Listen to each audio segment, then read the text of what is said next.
জামায়াতকে deputy speaker পদ নেয়ার প্রস্তাব দিয়েছে বিএনপি। সৌদির সবচেয়ে বড় তেল শোধনাগারে ইরানের ড্রোন হামলা। 6 মাসের মধ্যে নারীদের জন্য ইলেকট্রিক বাস চালুর নির্দেশ প্রধানমন্ত্রীর। কারাগারের নাম পরিবর্তনের প্রস্তাব উঠেছে সচিব কমিটির সভায়।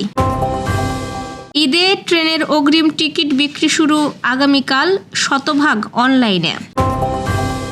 দ্রুত ভারত বাংলাদেশের মধ্যে ভিসা কার্যক্রম স্বাভাবিক হবে, জানালেন ভারতীয় হাই কমিশনার। বিশ্বকাপ থেকে নিজেদের নাম প্রত্যাহার করতে চলেছে ইরান। দর্শক, শুনছিলেন সন্ধ্যার খবরের প্রধান শিরোনাম, এবার বিস্তারিত। তার আগে আমাদের ইউটিউব চ্যানেল সাবস্ক্রাইব করুন এবং সব খবর পেতে ফেসবুক পেজ ফলো করে রাখার পাশাপাশি ওয়েবসাইট ভিজিট করুন। জাতীয় সংসদের বিরোধী দল হিসেবে বাংলাদেশ জামায়াতে ইসলামীকে ডেপুটি স্পিকারের পদ নেওয়ার জন্য বিএনপি প্রস্তাব দিয়েছে বলে জানিয়েছেন স্বরাষ্ট্রমন্ত্রী সালাউদ্দিন আহমেদ। আজ সচিবালয়ে একথা জানান তিনি। স্বরাষ্ট্রমন্ত্রী বলেন, সংবিধান মেনে ত্রয়োদশ জাতীয় সংসদের প্রথম অধিবেশনে রাষ্ট্রপতি ভাষণ দেবেন। তিনি বলেন, সংসদে বিরোধী দল হিসেবে জামায়াতে ইসলামীকে ডেপুটি স্পিকারের পদ নেওয়ার জন্য বিএনপি প্রস্তাব দিয়েছে। স্বরাষ্ট্রমন্ত্রী আরও বলেন, সংবিধান সংস্কার পরিষদের সদস্য হিসেবে তারা জাতীয় সংসদে অংশগ্রহণ করতে পারেন না। শুধুমাত্র সংসদ সদস্যরাই জাতীয় সংসদে অংশ নিতে পারেন। তিনি বলেন, সংবিধান সংস্কার নিয়ে যেসব আলোচনা হচ্ছে বা রাজনীতির মাঠে নানা কথা হচ্ছে, সেটি রাজনৈতিক অধিকার হিসেবে বলা যেতে পারে, কিন্তু অসাংবিধানিক কিছু জাতীয় সংসদে উত্থাপন করতে পারি না। তিনি আরও বলেন, গণভোটের রায় অনুসারে যদি সংবিধান সংস্কার পরিষদ করতে হয়, সেটি জাতীয় সংসদে আলোচনার মাধ্যমেই সিদ্ধান্ত নিতে হবে এবং সেই অনুযায়ী সংবিধান সংশোধন আনতে হবে। সৌদি আরবের আরামকো ড্রোন হামলার পর তাদের রাস তানুরা শোধনাগার বন্ধ করে দিয়েছে। আজ সোমবার এক শিল্প সূত্র এই খবর জানিয়েছে বলে রয়টার্সের প্রতিবেদনে বলা হয়েছে।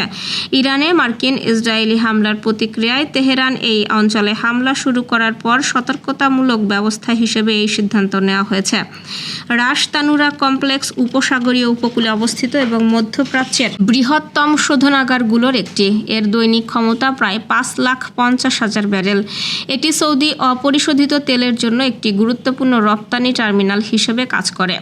শোধনাগারটি সতর্কতামূলকভাবে বন্ধ করা হয়েছে এবং পরিস্থিতি নিয়ন্ত্রণে রয়েছে। আরামকো তাৎক্ষণিকভাবে এই বিষয়ে কোনো মন্তব্য করেনি। ড্রোন হামলা উপসাগরের অন্যান্য এলাকায়ও প্রভাব ফেলেছে, যার মধ্যে রয়েছে আবুধাবি, দুবাই, দোহা, মানামা এবং দুকম। এই হামলা সংযুক্ত আরব আমিরাত ও ওমানের প্রধান শিপিং হাবগুলোকে প্রভাবিত করেছে। সৌদি আরবের শক্তিশালী জ্বালানি স্থাপনাগুলোর এর আগেও লক্ষ্যবস্তুতে পরিণত হয়েছে। বিশেষ করে 2019 সালের সেপ্টেম্বরে আপকাইক এবং খুরাইস প্লান্টে ড্রোন ও ক্ষেপণাস্ত্র হামলার ফলে রাজ্যের অপরিশোধিত তেলের অর্ধেকেরও বেশি সাময়িকভাবে বন্ধ হয়ে যায় এবং বিশ্ববাজারে বড় প্রভাব পড়ে। রাজধানীতে নারীদের নিরাপদ যাতায়াত নিশ্চিত করতে আগামী 6 মাসের মধ্যে ইলেকট্রিক বাস চালুর নির্দেশ দিয়েছেন প্রধানমন্ত্রী তারেক রহমান। আজ সচিবালয়ে প্রধানমন্ত্রীর সঙ্গে বৈঠক শেষে সাংবাদিকদের এই তথ্য জানান বুয়েটের অধ্যাপক ও পরিবহন বিশেষজ্ঞ ডক্টর এম শামসুল হক। তিনি বলেন, জনগণের জন্য জনবান্ধব ও নিরাপদ গণপরিবহন ব্যবস্থা গড়ে তোলার বিষয়ে প্রধানমন্ত্রীর সঙ্গে প্রায় 2 ঘণ্টা আলোচনা হয়েছে। বিশেষ করে নারীদের গণপরিবহনের নিরাপত্তা ও মর্যাদার বিষয়টি প্রধানমন্ত্রী গুরুত্বের সঙ্গে দেখছেন। ডক্টর শামসুল হক আরও বলেন, প্রধানমন্ত্রী মনে করেন গণপরিবহনের সর্বোৎকৃষ্ট মাধ্যম মেট্রো রেল। তবে শুধু মেট্রো রেলের উপর নির্ভর না করে বিকল্প ব্যবস্থাও গড়ে তুলতে হবে। এক্ষেত্রে সাশ্রয়ী ও দ্রুত বাস্তবায়নযোগ্য মোনোরেল প্রকল্পের কথাও আলোচনায় এসেছে। কারাগারকে আন্তর্জাতিক মানদণ্ডের সঙ্গে সামঞ্জস্যপূর্ণ করে সংশোধন, পুনর্বাসন ও মানবিক প্রতিষ্ঠান হিসেবে ইতিবাচক পরিবর্তনের ধারাবাহিকতায় কারাগারের নাম পরিবর্তনের প্রস্তাব উঠেছে প্রশাসনিক উন্নয়ন সংক্রান্ত সচিব কমিটির সভায়।